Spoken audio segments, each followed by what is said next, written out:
Alors les moments forts, il y en a eu de nombreux. Je me souviens particulièrement d'une attaque de requin. Au bout d'une semaine de mer, nous avions eu un vent assez fort, force 7, donc avec des creux énormes, donc pendant toute une semaine. Et le lendemain donc, du samedi, c'est-à-dire le dimanche matin, c'était calme plat. D'ailleurs, j'étais même surpris, puisqu'en me réveillant, je me suis aperçu que le canot ne bougeait pas. Je me suis dit, qu'est-ce qui se passe? Et là, l'environnement était complètement serein autour de nous, enfin autour de moi, mon bateau et moi, c'est pour ça que je dis nous, puisqu'on faisait vraiment équipe. Et la nature se mettait à revivre, c'est-à-dire qu'on voyait les baleines sortir donc de l'eau et venir contre la coque du bateau. Et un petit peu plus loin, donc au bout de 5-6 heures de rame, j'ai eu l'occasion de rencontrer quelques requins qui tournaient autour du bateau pendant une demi-heure, 3/4 d'heure. Et puis au bout donc, de ce laps de temps, l'un d'eux a commencé à attaquer le bateau de manière assez violente.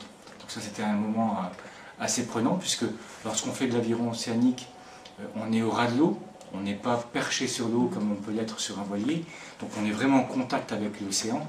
Et le fait de voir ce requin sortir la gueule de l'eau et essayer d'happer les avirons, c'était quand même assez impressionnant, je ne m'y attendais pas du tout. Donc le jeu a duré quand même pendant à peu près 1 heure, 1 heure et demie.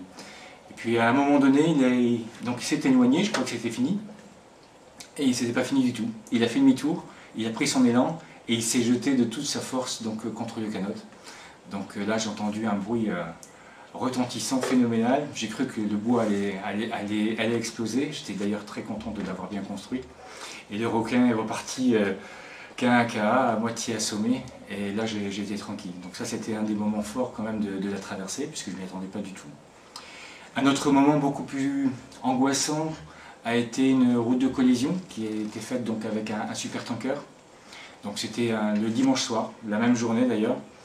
Calme plat, la nuit commence à tomber, on était donc au milieu des brumes, et d'un seul coup, après avoir donné un coup de fil satellite donc, à ma fille, donc j'étais très content, c'était la première fois que je l'avais depuis le départ, je sors dehors et je vois un super tanker donc énorme, il faisait au moins 300 mètres de long, 50-60 mètres de haut, mais arrivé comme une locomotive direction le canot. Donc j'ai essayé de lancer des appels VHF pour lui signaler que j'étais là, puisqu'apparemment son radar ne fonctionnait pas. Parce que moi je n'avais pas de retour radar sur mes appareils électroniques. Personne à la barre, puisque je n'avais pas de retour VHF non plus. Et à un moment donné, j'ai dit ça y est, on va y passer là. Il était à 20 mètres de moi, à ce moment-là j'ai claqué un feu anti-collision, et in extremis, il a changé de route, il a changé de cap, et on est passé à 20-25 mètres l'un de l'autre. Et je vous assure que là c'est vraiment impressionnant. Quand on voit à quelle vitesse il se déplace, ça laisse quand même de grandes émotions. Donc ça fait partie de la course, il faut le savoir. Ça ne nous laisse pas indemne. Et on se dit, bon bah ça va, maintenant on fait très attention quoi.